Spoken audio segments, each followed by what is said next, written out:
ओम नमो भगवते वासुदेवाय। श्रीमद्भागवत गीता नवम स्कंधे त्रयोदशोऽध्याय। श्रीशुकोवाच। निबिजे इक्ष्वाकुर सुत तापंसे जेते राजा जात जे कर्म कले अनुभवे शुण कहवा तोते एबे से नमी वशिष्ठ संगते बसी भाड़िले यज्ञ अर्थे वशिष्ठ मोर यज्ञ कर तु जे चारि वेदुकर प्रसन्न चितर कुमर क्षुद्रक नाम हेब तार वशिष्ठ तार मुख चाहि बोलती स्नेहवर हो इंद्रवर्ण कला मते तो यज्ञ करी केमते मु आगे इंद्र यज्ञ सारी तो यज्ञ चारि वेदु परि पछे करी यज्ञ तोर से निमि न देला उत्तर वशिष्ठ इंद्र यज्ञ कले अन्य ब्राह्मण निमि कले यज्ञ आरंभिले हर्ष संकल्प सहस्र वर्षे हेमंत इंद्र यज्ञ करी निमिर वाक्य से सुमरी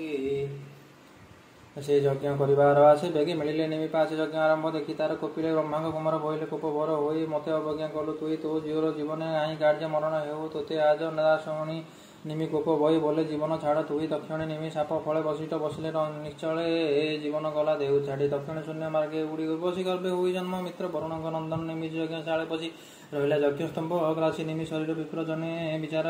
कले अनुमाने तैल सुगंध द्रव्य नहीं निमि शरीर कहीं थुई बोइले पूर्णाहुति काले शरीर दहिबा अनले हेमंत बोले यज्ञ कले संपूर्ण पूर्णाहुति देले इंद्रादि देवे जेते थिले विप्रे जे दक्षिणा पाइले देवता ऋषि तुष मने वर जाचिले यज्ञ माने निमिर देह पशु प्राण आंबे करिबा परित्राण निमि जीवन स्तंभे थिला देह प्रकृति वाक्य कला मोर शरीर कार्य नाही संसार असत्य अटय सकल दुख शरीर मरण भय निरंतर जन्मी मोर रात्र दिन अशेष व्याधि सन्निधाने मूत्र पुरुष कुर्मी स्थान मायारे हुए अत ज्ञान मूत्र समूहे नित्य गुड़े गुणमयी गुण छाड़े कामादि शत्रु मध्य रहे निरते अहंकार भय पुरुष भस्म कीट अंते दुर्गंध बहई निरते रोगंक मंदिर मातर स्वभाव देख ए शरीर देवगुण उवाच हेमंते निमिर वचने सर्वदेवता तोष मने बोइले प्रमाण ए बाणी पुणी क्षणके मने गुणी बोइले शुण नरनाथ तुम्भर बर नुहे व्यर्थ सकल जंतुक लोचने बसतु निमि सर्वस्थाने निमिर उद्देश्य तुकर कालर गणना व्यवहार हेमंत देवंक वचने बसिला जंतुक लोचने आध्यात्म गति नित्य तार एबे हो शुण कुरुवीर राज भय महाजने सकले विचारिले मने तुम आंबे जे वेद मंत्र स्वरे कुशे मंथिबा ए शरीरे जेमंते पुत्र जन्म होई निर्भय प्रजांकु पाळई हेमंते विचारी मनरे दक्षिणे निमिर शरीरे कुशे मंथिले वेद स्वरे दक्षिण जन्मिले कुमारे जन्मते जनक होइला विदेह नाम से पाइला मंथन मिथिला ता नाम बहे अशेष गुणधाम हेमंते निमिराज बला मिथिलापुर बसाइला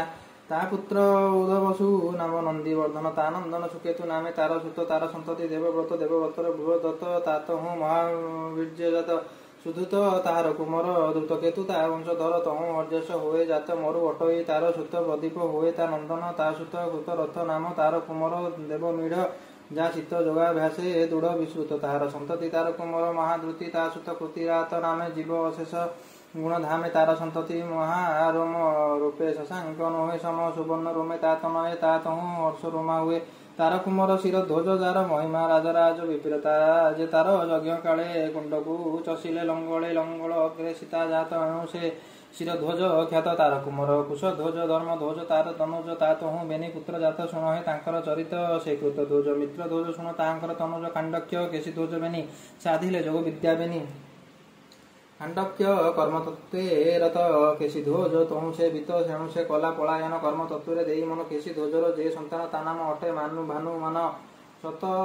दुम्न तार सुत तहु शुचि नामे संभूत तार पुत्र सनद्राज ऊर्ज केतु तार तनुज ता अंगु पुरुजित जन्मी तहु जन्मे अरिष्ट नेमि सुतायु तार नंदन सुपार्श तार अंशे जन्म तहु चित्ररथ जन्म क्षमाधि तार पुत्र होई तार तनय समरथ तहु सत्यरथ संभूत संतति तार उपगुरु उपगुप्त जन्मे ताठारु तार तनय वत्सनंत जुयुद्ध तार पत्य पुत्र तार सुभाषण तहु सुत हुए जन्म तार पुत्र अटे जय विजय तार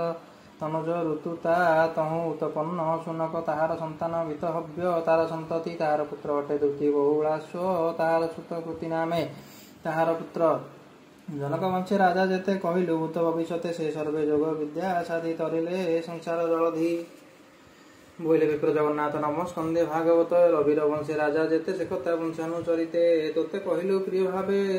शोकर वंश शुण एबे इति श्रीमद् भागवते महापुराणे पारमहंस्या संहितायां 82 नवम स्कंदे वंशानुचरित नाम त्रयोदश अध्याय। जय जगन्नाथ।